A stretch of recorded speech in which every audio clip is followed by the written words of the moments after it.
What is up, guys? It's time for another episode of Damien Ruins Horror Movies. My name is Damien, and as usual, this episode is brought to you by Cool Dude Inc. So go down to the notes, click the link, and make yourself look good. But first, let's kick it off with the Whiskey Bats, who you can find on Spotify, iTunes, and if you go to the notes, there's a link for their YouTube channel.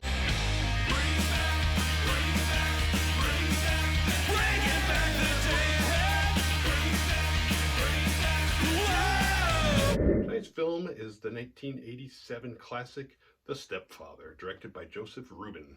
Like most suburban nightmare flicks, this film opens with a kid delivering newspapers. We pan into a house and there's a man covered in blood with a beard and shaggy hair staring into the mirror. He shaves his beard and gives himself a haircut. Fun fact, if he looks familiar, that's because he's also Locke from Lost. He locks his briefcase and heads downstairs, past the family portraits, into the living room where the family he has just slaughtered lay. He walks out the front door like nothing happened.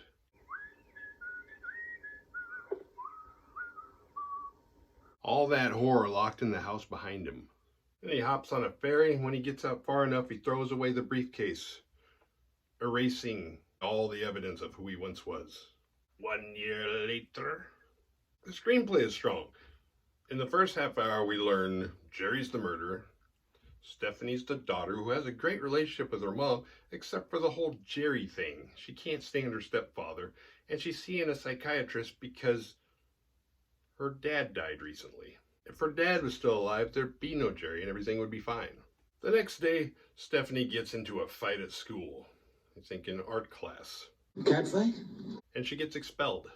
At dinner, she tells her parents she wants to go to boarding school, but Jerry is completely against it, which is weird because, like, if she's gone, it's like she's the only one that's like on to Jerry at all and has a problem with him. Everybody else thinks he's fine. So you get rid of the kid, you get rid of the problem, but he doesn't want to break up the family because family's really important to him. Here's a little backstory. Harry Morrison killed his family and never got caught.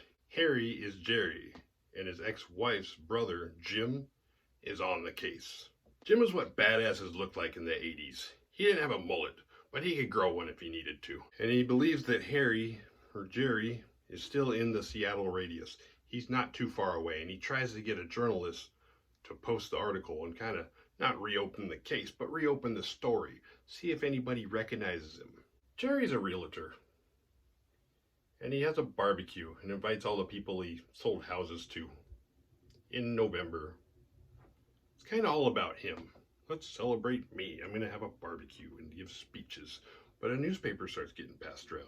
The story is out. The Bellevue killer. And Stephanie watches Jerry awkwardly react, but there's no picture.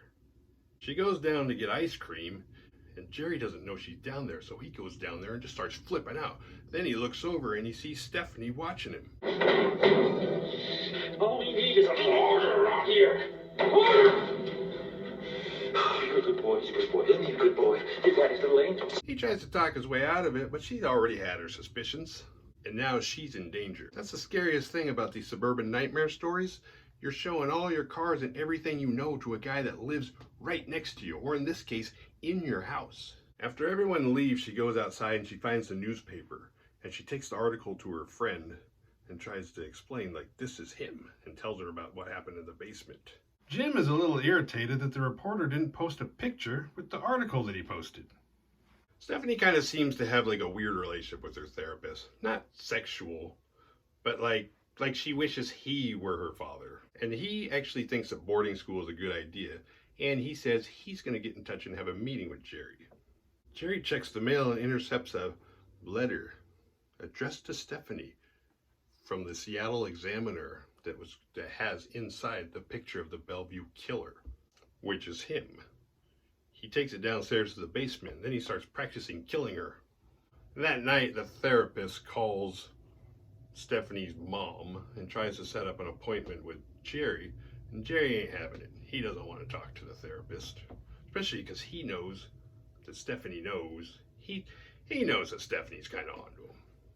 He's light panicking right now. So since his therapist can't get in touch with him, he decides, seeing how scared Stephanie is and he cares about her, he decides he's going to set up an appointment with Jerry to go look at a house.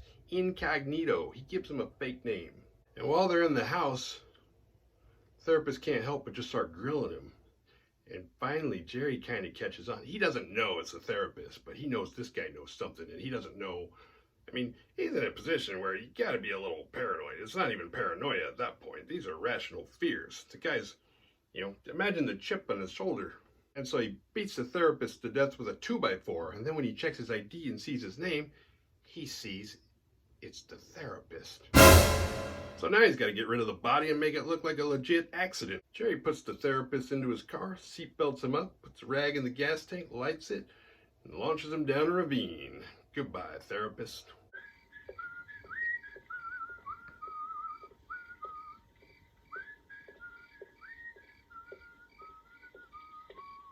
Jerry had photoshopped a different head onto that body, or got a different picture, something.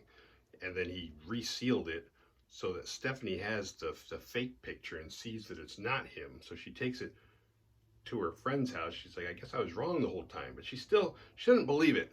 But now it's a little harder to prove. It's a totally different guy in the picture. But little does she realize that now she's in more danger than ever. Stephanie gets dropped off at her new therapist and takes one look at the old lady and says, fuck this. Then she walks down the hall to the old office. A lot of good memories in there. She sits at her therapist's desk and she sees a note showing that he had an appointment with Jerry the day that he died. Well, Jerry's on a ferry in a bathroom putting on a disguise. He's looking for a new job, meaning he's planning to kill his family and move on. I wish it was that easy to find a good job in a field that's totally unrelated to your previous experience. Jerry's already got a new house. He's already trying to make a love connection with the single mother next door. Jim finally finds Jerry's house. He knocks on the door, and the wife answers. He says, I'll just come back later. So the wife goes in and calls Jerry at work, except they say he doesn't work there anymore. And when Jerry gets home, the jig is up. She catches him in his bullshit. He's got so many identities, he can't even keep up with them anymore. He doesn't know which lie he's living anymore. Wait a minute. Who am I here? So he smacks her in the face with the phone. And then she runs to the basement. And he locks her in there. That's a stupid place to run. Stephanie gets home and hops in the shower, and we get some boobage. I feel very dirty about this boobage. This whole film, up until now, has made her out to be this innocent, young victim. And now all of a sudden, they're showing us everything. Like, what? Like, she's playing a person in high school. Jerry stalks. He's got one in the bathroom and one in the basement. Then he hears a knock at the door. It's Jim. He doesn't answer, so Jim lets himself in. And as Jim goes for his gun, Jerry stabs him to death. Jerry goes upstairs and he chases Stephanie into the bathroom. And when he breaks the door down, she stabs him with a shard of mirror and then runs to the attic. Dude, it is bad enough that she did the bash and dash, but then she ran upstairs or up higher. Don't go in the basement. Don't go in the attic. Don't go upstairs. Get out of the house. But it works, because attic floors can usually only hold a certain amount of weight per square footage, and his dumbass falls back into the bathroom. So Stephanie goes to the top of the stairs, and she looks down, and she sees her mom at the bottom of the stairs, crawling. Which, why can't she walk? She got hit in the face with the phone. Her legs are fine. But then Jerry jumps out and attacks. When Jerry falls down the stairs, it looks so funny. Mom's got Jim's gun, and she shoots Jerry. And when Jerry goes up to the top of the stairs, Stephanie stabs him in the heart, and he falls down to his demise. And in the next scene, Stephanie cuts down the birdhouse that old psycho dad built. And they all put together as a family, and now they were chopping it down, the two of them, as a symbol of them becoming best friends again. The end.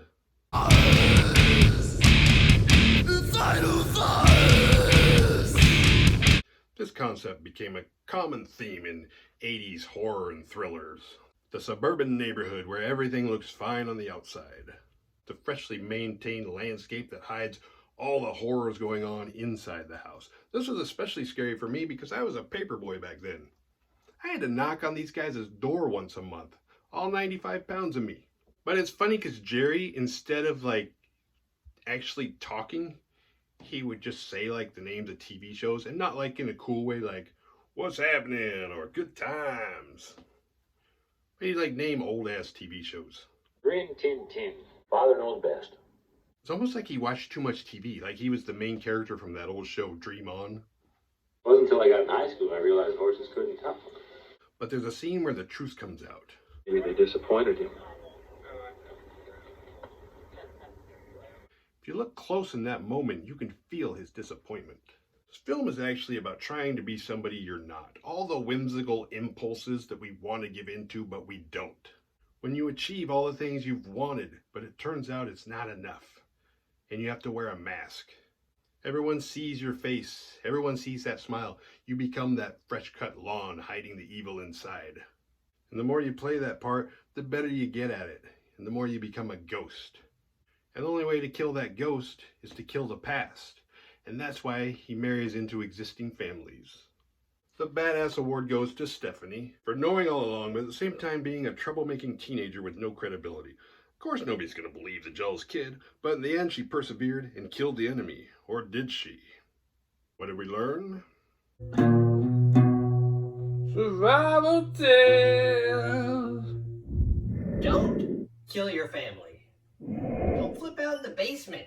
Go for a drive where nobody can hear you or see you picking your nose. If you suspect somebody's a murderer and you're gonna try and prove it without letting that person know that you know that they're a murderer.